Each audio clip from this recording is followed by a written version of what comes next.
guys, Rick Shaw here on the 11th of October 2022, and we're starting to get a little clouds. They're kind of heading south here, which is unusual, but it's not too bad. Very hot in the sun today, and then early this morning it was warm already, even at 4 in the morning. So,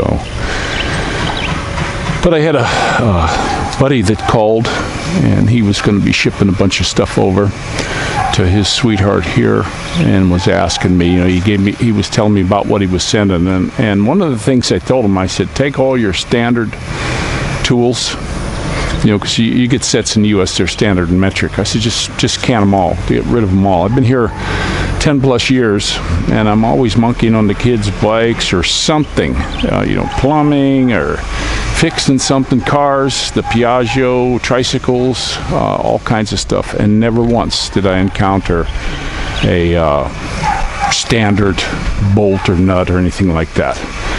So I wouldn't waste my time bringing them. And actually, what I know now, when it comes to tools here, I wouldn't bother bringing any of them. I wouldn't even ship them. Give them away to somebody you really care for in the States, or have somebody keep them for you if you go back, something like that. But don't, I wouldn't even bring them. You can buy really nice tools here. I just got a set. I'll show you these. These are drop Fords. They're not like the super highest quality or anything, but they work. I tried them out already, and I got 2 sets for the price of 1. And there's actually 2 sets laying here, but that's a nice set. I got size 8 metric all the way to 24, which I need for the bike. And they threw in a little tiny nut drivers in metric, which a lot of my stuff is all standard. All my electrical tools, nut drivers, and those angled ones are all standard, so they're useless to me here. So I'm glad I got those. And it's nice to have doubles. It was a buy one get one, and it's real nice to have doubles of tools, because you might need 2 size 10s. Whenever I put a locking nut on, I like to go with a different sized one. But here, like on my brake thing, it's both number 10s. So, and me, 10. You guys all know number 10s go down the black hole of death somewhere. I don't know what happens to all the number 10s. But and the other thing too here, when you do get tools, if you want to keep a junk set that you can loan, but never loan tools to a Filipino. They'll use the wrong size, and I don't even really like the car dealer's okay, but having mechanics do stuff. It might be some guy running the mechanic thing, and he'll hire some kid who says, maybe because he likes him or it's a nephew, or he says he knows what he's doing. I've seen them where they'll take channel locks and just strip the hell out of bolts. I actually saw a guy up the road when I was riding my bike one day, and I'm just going by real slow, not much traffic on that morning, and he was using a vice grip on the guy's lug nuts, and the guy was standing there like, okay, so it's how they do it. And then he was beating it with a hammer to get these lug nuts loose. And this is what you get. The other thing too here I don't recommend is when it comes to used cars. I know a lot of Filipinos that have cars, and some of them are pretty good. If they get a new one, they'll take it to the dealer, and they'll have the dealer take care of everything. But a lot of them don't. I actually know one guy. He's got a vehicle that's only about same age as this one here, and he said no. His mechanic. He didn't go to the dealer. He said his mechanic said you never need to change your oil. You just change the filter every 6 months. And that's what he's doing with the brand new vehicle. So to me, 3 years old is still pretty brand new. But this one will be 4. This one will be 4 years old coming up soon, March. This coming March, and it's been a really good car.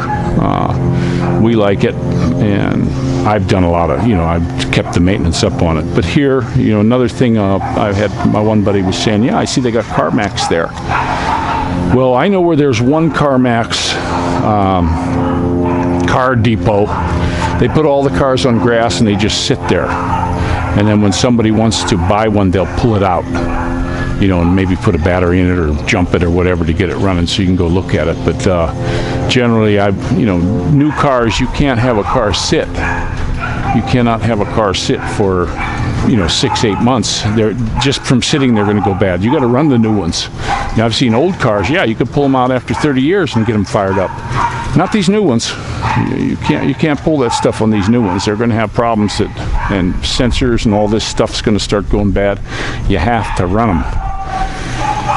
And I just wouldn't. I can't see even from a private owner, because it seems to me here, when you have a good car, you're going to sell it to somebody in the family. You're not going to sell it to a stranger. And so you see a lot of them. I've gone around with people and we looked at cars and there was, red flags. And I told most of them, no, stay away from this one. And I had one guy, he didn't care. The guy told him I didn't know what I was talking about. And I'm seeing I stopped at about 4 red flags on this car. And he told him, no, this guy don't know what he's talking about. I'm a Filipino. I'm your friend. Buy this car. It's a good one. And he called me at 2 a.m. to come pick him up because it broke down.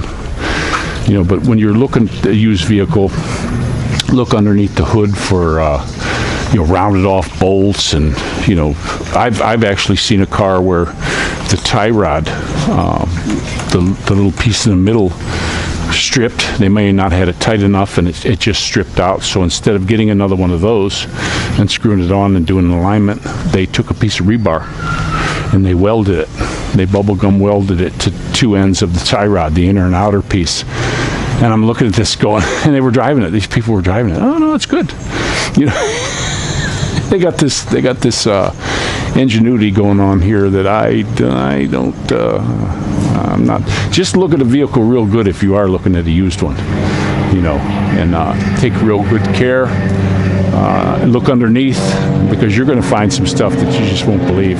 You don't have to worry so much about the frames being rotted out or big holes in them here, like I used to have to do up in the Northeast. But you look at the car, look at everything.